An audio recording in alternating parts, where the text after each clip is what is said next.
ஒரு வார்த்தை சொல்லும் கர்த்தாவே, என் வாழ்க்கையெல்லாம் செழிப்பாகுமே. ஒரு வார்த்தை சொல்லும் கர்த்தாவே,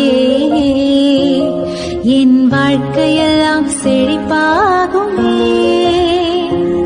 ஆண்டவராகிய இயேசு கிறிஸ்துவின் இனிதான நாமத்திலே ஒரு வார்த்தை சொல்லும் கர்த்தாவே என்ற தியான நிகழ்ச்சிக்கு உங்களை அன்புடன் வரவேற்கிறோம். கர்த்தர் கிருபையாய் தந்த இந்த நல்ல நாளிலும் மீண்டும் உங்களை கர்த்தருடைய வார்த்தை மூலம் சந்திப்பதிலே மிக்க மகிழ்ச்சி அடைகிறோம். நீங்கள் எல்லாரும் சுகமாக இருக்கிறீர்களா? கர்த்தருடைய கிருபையினாலே நீங்கள் எல்லாரும் சுகமாக இருப்பீர்கள் என்று சொல்லி நாங்கள் நம்புகிறோம். கர்த்தருடைய கிருபையும் சமாதானமும் உங்கள் குடும்பங்களிலே பெருகுவதாக.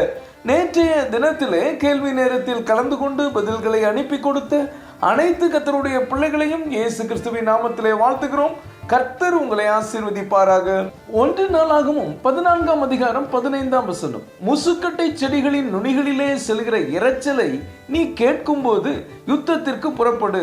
பெலிஸ்தரின் பாளையத்தை முறியடிக்க தேவன் உனக்கு முன்பே புறப்பட்டிருப்பார் என்றார். கிறிஸ்துவுக்குள் மிகவும் அன்பான தேவனுடைய பிள்ளைகளே, கர்த்தர் இந்த நாளிலும் நமக்கு தரும் ஆசீர்வாதமான வார்த்தை என்னவென்றால், தேவன் உனக்கு முன்பே புறப்பட்டிருப்பார். ஒவ்வொரு நாளும் கர்த்தருடைய பிள்ளைகளுக்கு விரோதமாக பிசாசு போராடி கொண்டேதான் இருப்பான். எப்படியாவது உங்களை கீழே விழ செய்வதும் கர்த்தரை விட்டு பிரிப்பதும் தான் அவனுடைய திட்டம். நீங்கள் கொஞ்சம் அசந்தாலும் அவன் உங்களை விழுங்கி விடுவான். அதனால் எப்பொழுதும் நீங்கள் விழித்திருந்து அவனை மேற்கொள்ள வேண்டும். யாக்கோபு 4ஆம் அதிகாரம் 7ஆம் வசனம் இப்படியாக சொல்கிறது, ஆகையால் தேவனுக்கு கீழ்ப்படிந்திருங்கள், பிசாசுக்கு எதிர்த்து நில்லுங்கள், அப்பொழுது அவன் உங்களை விட்டு ஓடி போவான். என கண்பான தேவனுடைய பிள்ளைகளே, நம்முடைய ஒரே எதிரியான பிசாசை எப்பொழுதும் எதிர்த்து நிற்க வேண்டும். அவனோடு பேச்சுவார்த்தை நடத்தி கொண்டு தயவுதாட்சண்யம் பார்க்க கூடாது. அவனுடைய சத்தத்திற்கு அல்ல, தேவனுடைய சத்தத்திற்கு கீழ்ப்படியும் போது அவனை நாம் எளிதாக மேற்கொள்ளலாம். தேவன் நம்மோடு இருப்பார்.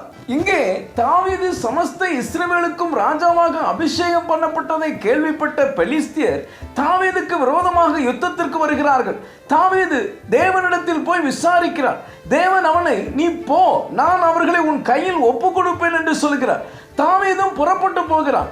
பாகால் பிராசிம் என்ற இடத்தில் கர்த்தர் அவனுடைய சத்துருக்களை தண்ணீர்கள் உடைந்து ஓடுகிறது போல உடைந்தோட பண்ணுகிறார். தாவீதுக்கு வெற்றி கிடைக்கிறது. இதற்கு பின்பு மறுபடியும் பெலிஸ்தர் அந்த பள்ளத்தாக்கிலே தாவீதுக்கு விரோதமாக வந்து பாளையம் இறங்கி இருக்கிறார்கள்.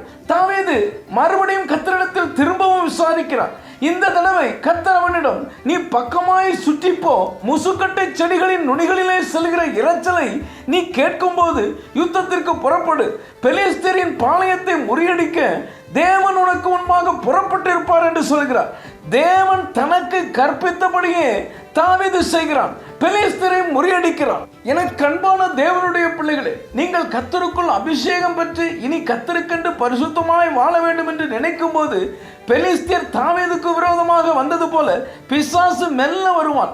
இதுவரை நீங்கள் சந்திக்காத புது புது பிரச்சனைகள் வரும். உடனே சோர்ந்து போய்விடக்கூடாது. நேராக கர்த்தரிடம் போய்விட வேண்டும். அவர் நீங்கள் என்ன செய்ய வேண்டுமோ அதை உங்களுக்கு கற்றுத் தருவார். உங்கள் சத்துருக்களை, உங்கள் பிரச்சனைகளை, துன்பங்களை தண்ணீர் உடைந்தோடுகிறது போல உடைந்தோட பண்ணுவார். அது ஒன்றுமில்லாமல் போகும். சில நேரங்களில் தாவீதுக்கு ஏற்பட்டது போல ஒரே பிரச்சனை திரும்ப திரும்ப வரும். பிசாசு ஒரே மாதிரியான பழைய காரியங்களை உங்களிடம் கொண்டு வருவான். ஒரு பிரச்சனையோ, ஒரு தேவையோ, மனிதர்களோ, சண்டையோ திரும்ப திரும்ப வருகிறது என்றால் முதலாவது அதை நீங்கள் எப்படி மேற்கொண்டீர்களோ அதை போல திரும்பவும் செய்ய நினைக்காதீர்கள். ஆண்டவரிடம் விசாரியுங்கள். தாவீது அப்படித்தான் 2வது வந்தபோது விசாரித்தான். கர்த்தர் தாவீதுக்கு வேறொரு ஆலோசனை கொடுத்தார். முசுக்கட்டை செடிகளின் நுனிகளிலே செல்லும் இரைச்சலை கவனிக்க சொன்னார். அவரே தாவீதுக்கு முன்பாக புறப்பட்டு சென்றார். யுத்தத்தை கர்த்தர் நடத்தினார், ஜெயத்தை கொடுத்தார். என கண்பான தேவனுடைய பிள்ளைகளே, சில நேரங்களில் நமக்கு எல்லாம் தெரிந்திருந்தாலும் கர்த்தருடைய ஆலோசனைக்கு காத்திருக்க வேண்டும். அவருக்கு கீழ்ப்படிய வேண்டும். ஒரு வெற்றியை வைத்து அடுத்த வெற்றியை கணிக்க கூடாது. இன்றைக்கு ஏதேதோ காரியங்களுக்காக கவலைப்பட்டு கொண்டிருக்கிறீர்கள் அல்லவா? கவலைப்படாதீர்கள். கர்த்தருடைய சத்தத்தை கவனியுங்கள். அவர் உங்களுக்கு முன்பாக புறப்பட்டிருப்பார். உங்களுடைய எல்லா காரியங்களும் நல்லபடியாக நடக்கும். நிச்சயம் ஜெயத்தை பெறுவீர்கள். ஜெபிப்போம். அன்பின் பரலோக பிதாவே, இந்த நல்ல நேரத்துக்காக நன்றியோடு துதிக்கிறோம், ஸ்தோத்திரிக்கிறோம். தேவன் உனக்கு முன்பே புறப்பட்டு இருப்பார் என்று சொல்லி நீர் எங்களோடு பேசினதற்காக நன்றி தகப்பனே. எங்களுடைய ஒவ்வொரு காரியத்திலும் நீர் எங்களுக்கு முன்பே புறப்பட்டு சென்றிருக்கிறதற்காக ஸ்தோத்திரம். எங்களுடைய சத்துருக்களை மேற்கொள்வதற்கு நீர் பலன் கொடுக்கிறதற்காக ஸ்தோத்திரம். இந்த வார்த்தைகளை கேட்டுக்கொண்டிருக்கிற உடைய பிள்ளைகளுக்கு வேண்டிய கிருபைகளையும் பலத்தையும் நீர் தந்தருள்வீராக. இயேசுவின் மூலம் ஜெபிக்கிறோம் நல்ல பிதாவே, ஆமென், ஆமென். இன்றைய கேள்வி, தண்ணீர் உடைந்தோடுகிறது போல தாவீது யாரை முறியடித்தான்?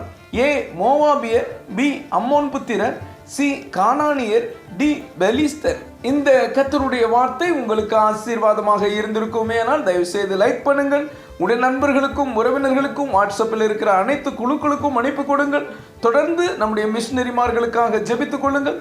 கர்த்தர் உங்களையும் உங்கள் குடும்பத்தின் பிள்ளைகளையும் ஆசீர்வதிப்பாராக.